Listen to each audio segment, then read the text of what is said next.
Happy Thursday, everyone. Hello, hello. Good, good, good. How's everybody doing today?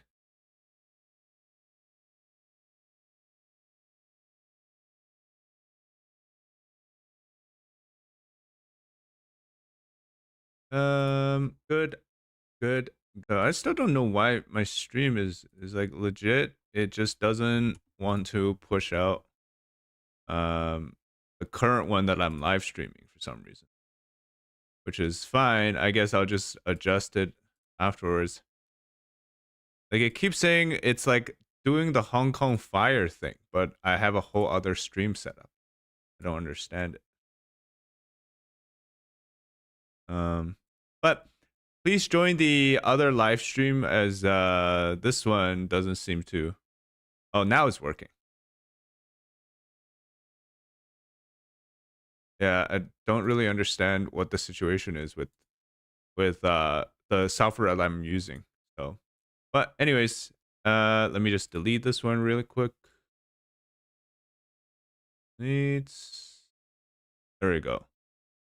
And now let's see if I can.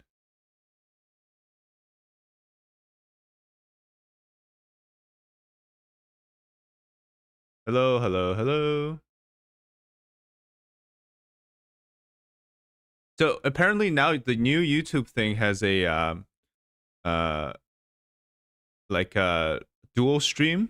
So I don't know how it works, but there's basically going to be a version where it's automatically generated for a short stream.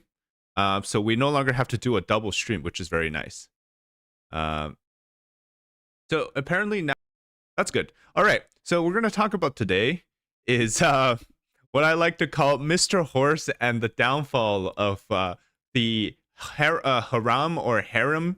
I guess we call it the Inner Palace Gang inside the CCP unit. So there's a bunch of stuff, right? Like there's the Shanghai cliques, there's the Shanghai gang, there's the Fujian clique, there's the Shandong gang. And there's something unique. It's called the Inner Court or Inner Palace Gang or the Harem Gang. So basically, these are like Xi Jinping's wife and people that are associated with Xi Jinping's wife, and obviously those people also ascended to power. And one of them is Mr. Ma. Mr. Ma, or I guess in direct English translation, we would say Mr. Horse. So that's much easier to say. So Mr. Horse is somebody that's been rumored to have met his downfall because he has not appeared in public for more than 2 months now. So this guy here, this is Mr. Horse. He looks very interesting. He doesn't look like a horse, but his last name is Ma, which is horse. So we're just, for simplicity's sake, he is Mr. Horse. So what happened was recently in some of the meetings that happens inside the CCP. So the way they arrange the seating is it's based on the number of character strokes that it takes to write your name. So Ma being the smallest because it only has, I think, 2 or 3 strokes. So normally he would be seated in this picture. Normally he would be seated to the right. So this spot here on the like near the wall, that's where he should be. But he has been missing from there for about 2 months now. So everybody thinks something happened to him. Now, why is that important? Well, because it turns out this guy is the governor or was the governor of Xinjiang. Now, for those of you that know anything about Xinjiang, it's the area where you have all the Uyghur concentration camps, right? Now, provided that this guy only had been in position for about 4 years, so he was in Xinjiang from 2021 onwards, which means that even though he didn't build those concentration camps, he was still in control of Xinjiang during those time when we had those heightened periods of photos coming out from the Uyghur concentration camps. So this guy, he actually got removed from this position in July this year. So he's already out of that position. And prior to this man was he served in other various posts like in Guangdong province, in other provinces and whatnot. But the key is rumor says, I'll translate this into English. Rumor says that he was involved in the embezzlement of 300 billion yuan, which is about 42 billion USD. So he essentially pocketed $42 billion or 300 billion yuan worth of money into his own pocket. But people are going to be like, well, there's no way that this one guy could pocket that much money without being found. Well, it's true, because this is why the relationship is so important, because the way he was promoted inside the CCP was that he was his wife is a close bestie with the wife of Xi Jinping. So I will show you who they are. So here you can see. So this is. Let me find a good photo of her. So this is the wife of Xi Jinping, right? Peng Liyuan. So this is the wife, and then this is the wife of Mr. Horse. Let me see if I can find. Oh, there's no actual photo of her actually. But anyways, so she's very close with the wife of like Xi Jinping.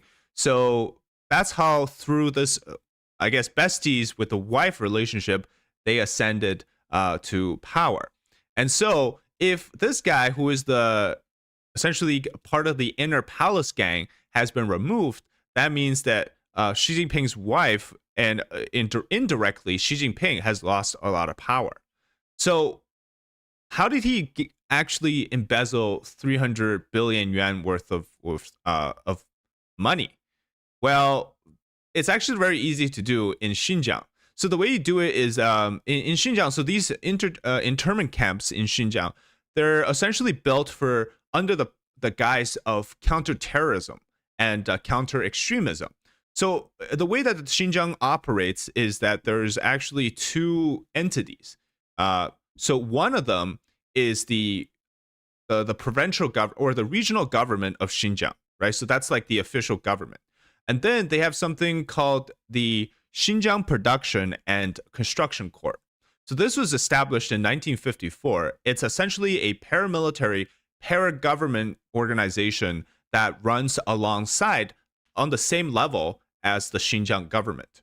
So as the head of Xinjiang, Mr. Horse oversaw both the construction and production corps as well as the Xinjiang government. Hey everybody, welcome. E-Wave, thank you very much for your kind words. So when he runs the Xinjiang government, he had essentially about 4 years to embezzle money. Now, very different from other provinces in China, the Xinjiang government does not make money on its own. What it does get is a huge amount of money from the central government for the purpose of keeping stability in the region, aka, building these concentration camps against terrorists, right? Which that's what they call the Uyghur Muslims. They're like terrorists, so you need this amount of money to do that, to build the concentration camps, to build the defense apparatus, infrastructure, and all that. So they get money from the central government, and then the central government essentially gives it to Mr. Horse, and Mr. Horse can do whatever he wants with it. So actually, because he oversees the two different entities, the construction corps as well as the government, there's a lot of leeways for him to move the funds around to his pleasure and then embezzle them in the process, pocket it. Now, obviously, he's not just doing this for himself, right? There's a lot of people involved in this. There's other, like, probably Xi Jinping also got money. But this idea that there was a huge corruption scandal and the graft that has been happening in the region also tells us, well, Xi Jinping actually places an important emphasis on Xinjiang. Part of it is, of course, the Uyghur population there. Part of it is the organ harvesting that they do in those concentration camps. But also part of it is Xi's obsession with the need to unify all regions of China, right? Tibet, Mongolia, and Xinjiang being the autonomous regions. Those represent the three largest sort of non-Han Chinese ethnic groups that need to be assimilated. So there's a lot of emphasis on Xinjiang in that way. Now, if this guy, Mr. Horse, is found to be corrupt and is found to be part of this massive embezzlement scheme, what happens next? Well, basically, he's probably going to lose his official title, which is the Politburo member. So there's about 20 Politburo members. and he is one of them. Being a Politburo member means that you essentially are in the second most paramount circle of power, and in that sense, he's basically has risen to the top, right?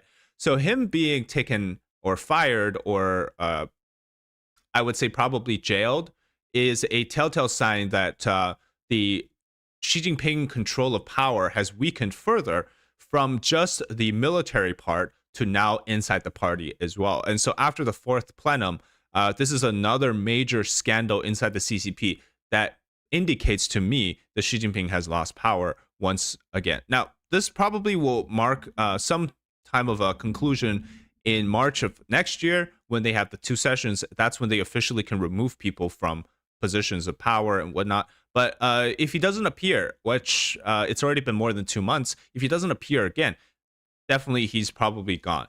And so thanks for exposing the CCP coming from your Tibetan brother. Thank you very much. Thanks for joining us. But yeah, so he basically just went from like being there to having disappeared within a span of a few months, actually.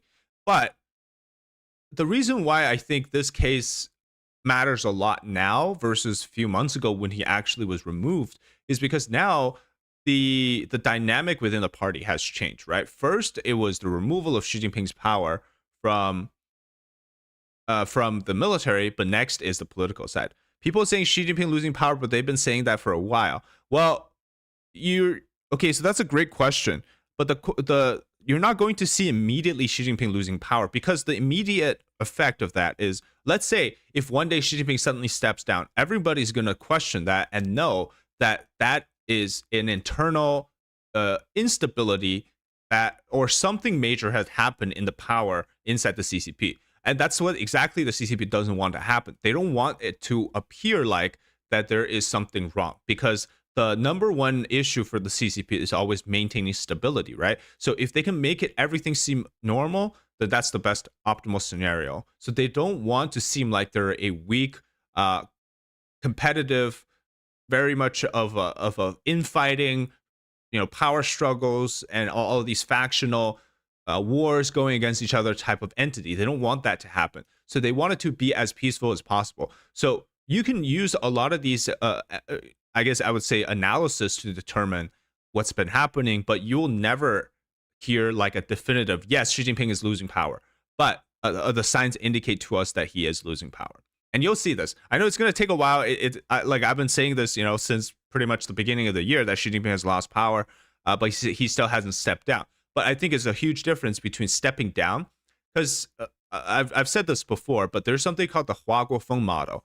Basically, there was a person named Hua, and he was a paramount leader just like Xi Jinping. And for about 2 years or so, he essentially looked normal. And then suddenly he said he was retiring, and everybody finally realized that he was stripped of powers within the 2 years that he had been in those positions. He never really had the final say anymore. But on the surface, it appeared like he was still in control, but in reality, he had lost power.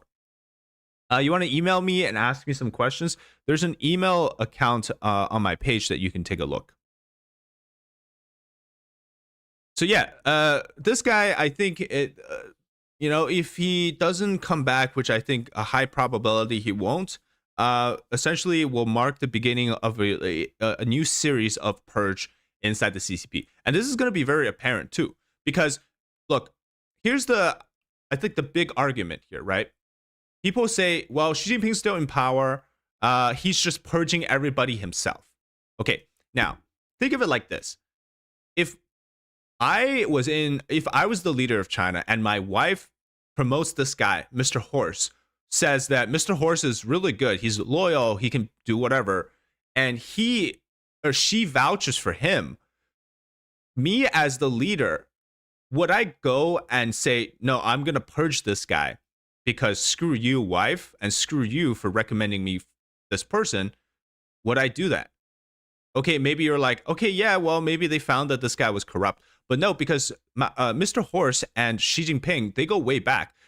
Their wives have known each other, they're besties, before Xi Jinping even got to this place. Like when Xi Jinping was just a district level official, they had been friends, right? So when you have that long of a friendship, you suddenly say one day that she's like, "Oh yeah, I screw you, wife, and screw your relationship with your bestie and her husband. We're just gonna purge this guy." I don't think it works like that. As much as we say that Xi Jinping is like Stalin and he purges everybody, I fail to see how this continuous purge of his own factions, the very talents that he developed himself, promoted himself, is now suddenly becoming this nature of disloyal, against Xi sort of group of people. I don't think that's how it works. I don't know if that makes sense to you guys, but just imagine, if you had a bestie who you brought along with you throughout your ups and downs and throughout all your promotions, and you guys have all been fine, and then one day suddenly, like 20-30 years later, you're like, "Oh no, sorry, this guy, I don't trust him anymore." Especially that your wife vouched for this guy. It doesn't make sense to me.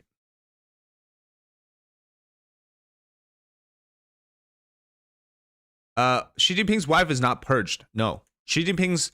So this guy is the number one ally of Xi Jinping's wife.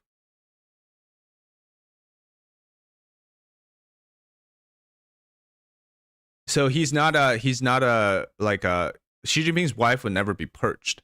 But I'm saying that Xi Jinping's wife has an ally named Mr. Horse, and Mr. Horse has been purged, in my opinion. And this matters a lot because considering that Mr. Horse is, the what I call is the inner palace gang. He's like the top guy in the inner palace gang.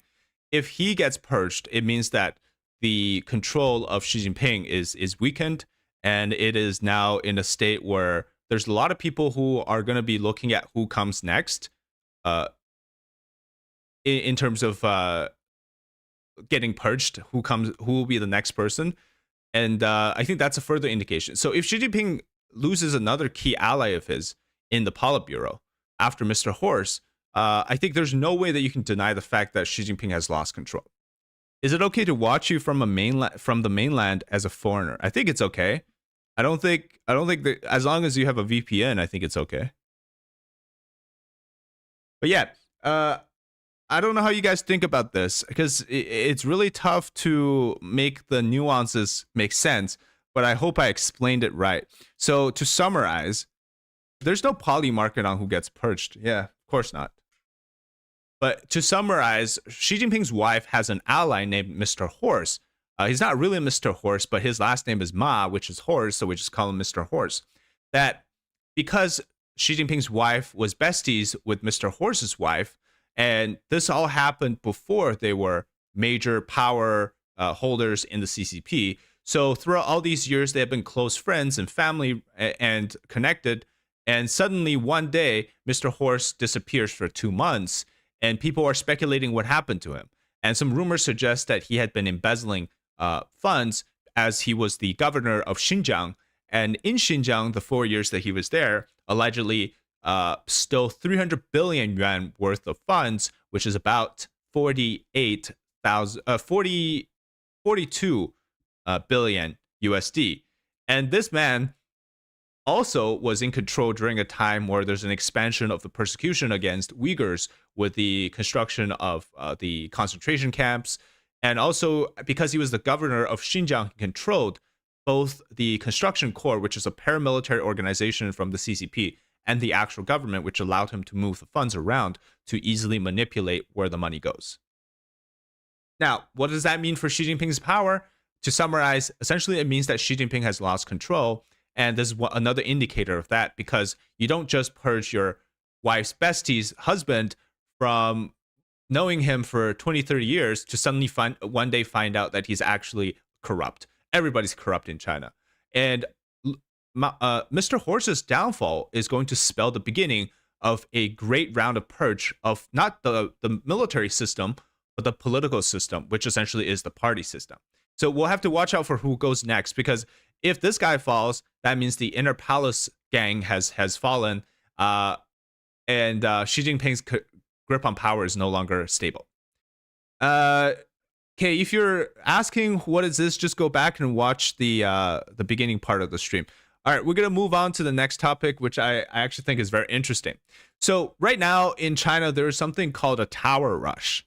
So, if you ever played any video game, especially I think video games like Dota or League of Legends, you know, there's like these defense towers, and a tower rush essentially means you run up to the tower and you try to take down the tower.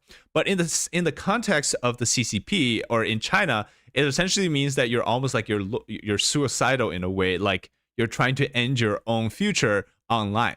So one of the recent cases is that internet users have been using various ways to insinuate what's happening in China. For example, in this one, this is a pressure cooker, right? This is just a simple pressure cooker, and somebody just uploaded this video.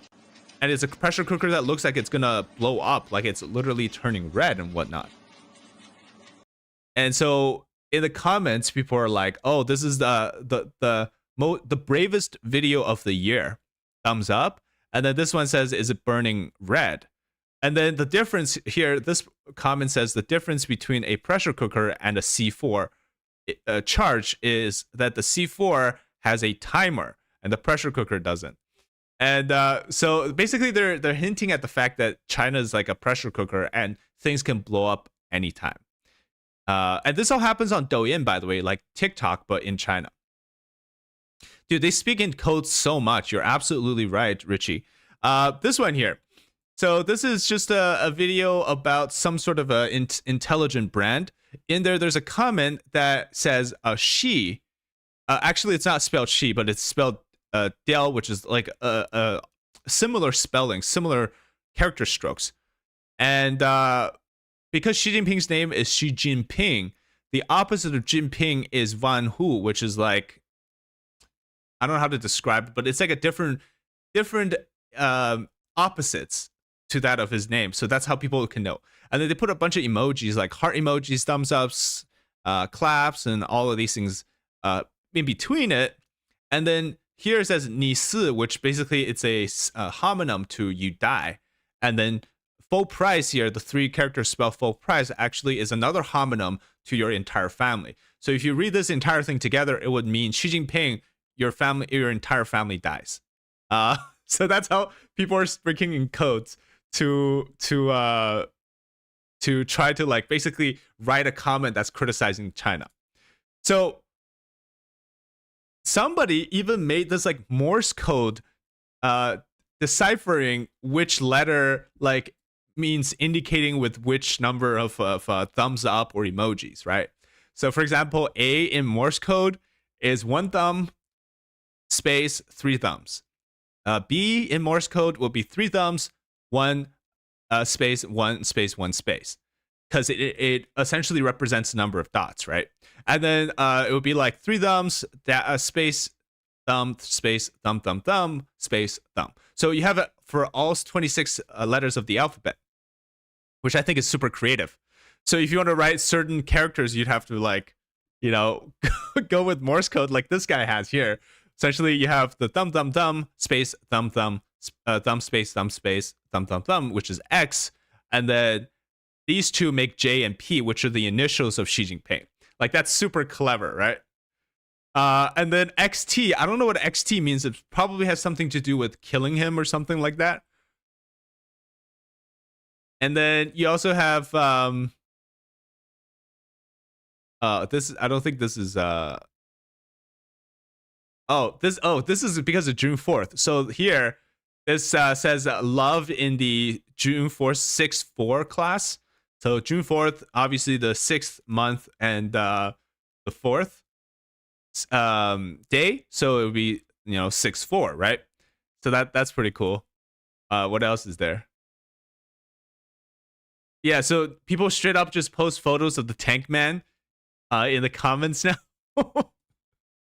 So this is a live stream of the, for those of you guys don't know the meme, but basically Xi Jinping has a nickname called Xi Meat Bun.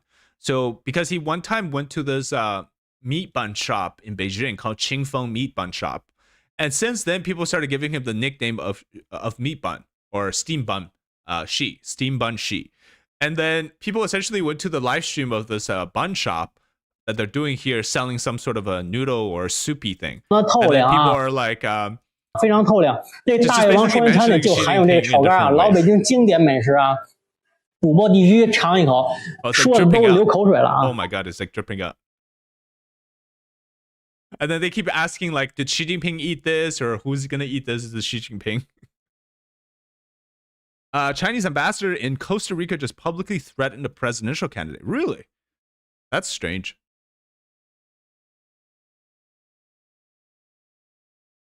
Comments creative. I know, it's so creative.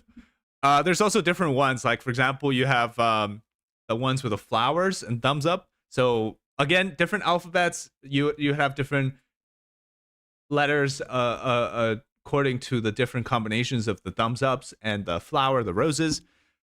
Here is like the complete list. This is actually hilarious. Dude, you're so right. Sorry, nothing. He got too many nicknames because one nickname birth, one vocabulary gets banned. Exactly. So essentially there's different ways that you can make a nickname for Xi Jinping, and for some reason it gets used a lot, it gets popularized, and then it gets banned because they realize that you're actually insinuating bad things about Xi Jinping.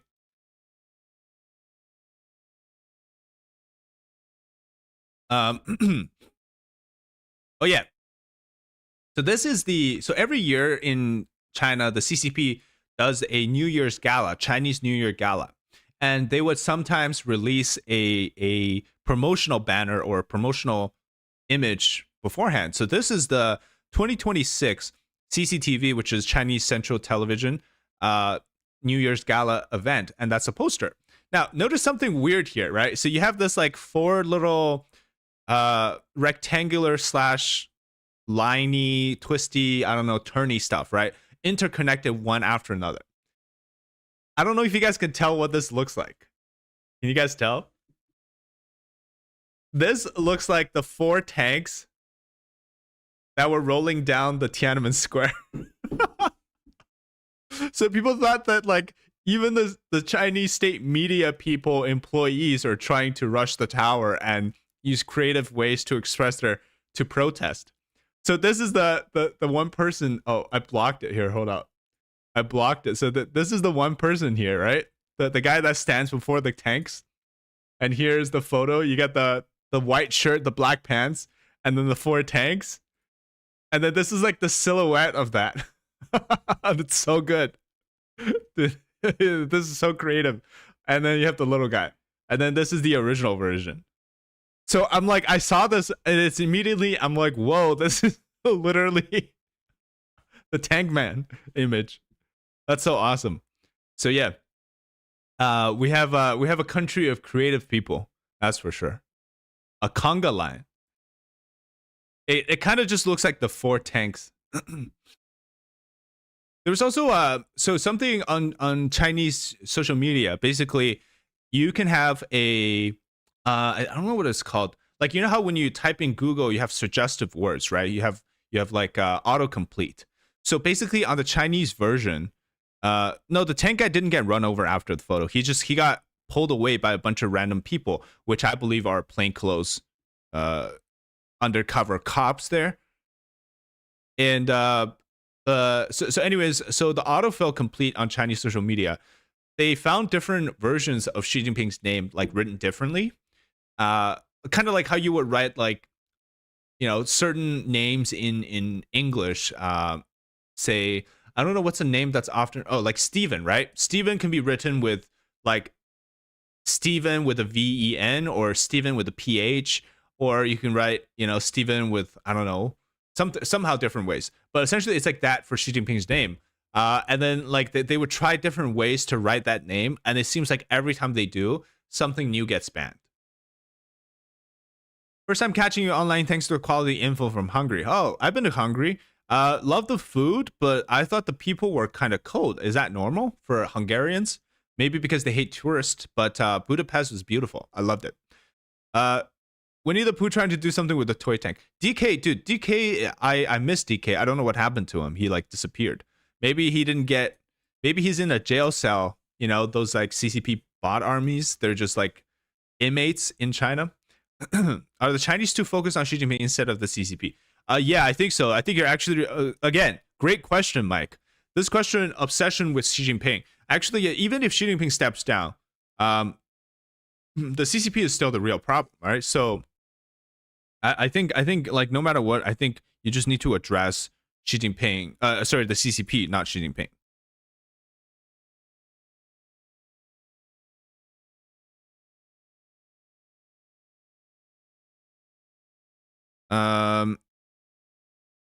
But yeah, so will the Chinese people ever be free? I think so. I believe it. I don't know. It will. I hope it happens in very soon, within the next 5 years. I hope so. But again, there's a lot of things that causes the regime to last. For example, one is that they built such a large and extensive resource intensive system on surveillance that they pour a lot of money into for the very purpose of making sure that people do not question the government. And so you still have a huge number of people in China who don't understand what's what's outside of China like. So those people, they blindly follow the government, and so they still have some support. Then there's also, you have people who are basically in it for the common interest with the party, right? So people that have made a lot of money because of the materialistic focus of the CCP, that they don't want the CCP to collapse, because if they do, they lose all of the wealth and the resource that they've accumulated. And then you also have people who are essentially just, they don't care. I think that, again, this is because of the decades of CCP political campaigns and movements that have destroyed the demoralized Chinese people and essentially broke their confidence to want something more. That these people essentially just self-censor. They just say, I keep it to myself. I stay in my lane. I stay in my little zone, and I'm okay.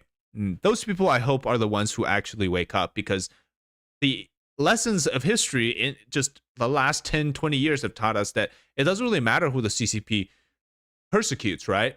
One day they will eventually come for you. Like zero COVID was the great example, a lockdown situation, right? Like, yeah, before there were, all these other groups, religious groups, who were being attacked and jailed and arrested in China. And the regular people were like, oh, as long as I don't believe in that, or as long as I don't follow this, I'm okay. But then when zero COVID lockdown happened, everybody in China suffered. Everybody was like a prisoner. So there's no escape for these kind of policies. Like eventually they come after you. So I think when those people realize what's happening, that's when China will get better. What's your favorite country you've been to? So far, I think Switzerland, actually. Kind of normal, especially in Budapest, so don't worry about it. Glad you like the food. Yeah, Budapest was actually on the way to Budapest. We stopped at a few little towns. Those towns, people were very nice. I guess it's just because Budapest is very touristy, right? Especially the downtown area. So I can imagine that. Steven is only spelled one way? Are you sure? Isn't Steven spelled with a PH or with a V? Oh, very nice. Hong Kong is great. I've never been to Hong Kong. I don't think I can go now, but Taiwan was great too. Bravest fan. Thank you very much. Yeah, I think it's interesting because nowadays there's honestly a lot of issues with China, and it's one where if you go on X, you can follow this account actually. This account. So it's called @YU Tojale. And you can look this up on X. So this account posts daily tons of videos about current events that happen in China. And it's stuff that you really cannot find anywhere else. Hey, DK's back. Welcome, DK. Using VPN, that's why stream pausing again. Yeah, well, it's unfortunate. Yeah, I know. Your chat got deleted. Why did it get deleted? But yeah, follow this account on X if you have X. This is a great account for you to understand China through the lens of current events and what's happening there. And also it's interesting because they post a lot of stuff that, for example, talks about the tofu drag situation, talks about the people petitioning for money, people petitioning for their cause, what's been happening in China in all sorts of different places. Like there's people that, on here, I'll show you some stuff here. There's stuff about like random things that happen on Chinese internet, news. There's just all sorts of different topics. Obviously, you have to use the translation option here. So if you just click on show translation, it will translate it to English for you. But most of the time, you get a sense of what's happening in China through these tweets, which I think is very good. And unfortunately, of course, because we can't really get firsthand news out of China, accounts like these help a lot. DK, can you help overthrow the CCP? Thank you, DK, for being the #1 hater. No, I think DK's has calmed down from his tones a lot, which I think you should go back to it. DK, you got to do the wolf warrior diplomacy thing, man. Also, DK, question: is there more than one DK? Because I know there's your DK EV9DG, but I swear there's another DK. Like, are you guys the army of DK? And what does DK stand for? I'm really curious, DK. What does DK stand for? Or is that just like a signed label thing that they give everyone? I've ever been harassed by the CCP? Only a little bit. I don't really think that they want to generate. So the thing is, like, if they try to harass me, they generate more problems for themselves than they do harassing me. Like, I'm just gonna expose it, right? Like, if somebody sends me a death threat, I'll be like, okay, I'm just gonna talk about it. I'm not gonna be like, oh, I'm so scared. I kind of Donkey Kong. What language is used in Taiwan? They speak Mandarin. They speak Taiwanese. They speak Hakka. They speak Japanese. A lot of people speak Japanese. Donkey Kong. Donkey Kong. I don't know if that makes sense for like a Chinese hater account though. But anyways, I'll end the live stream here now. Thanks you guys for watching and thanks for tuning in today. Hope you guys have a wonderful day and we'll see you guys next time. Take care. Bye-bye.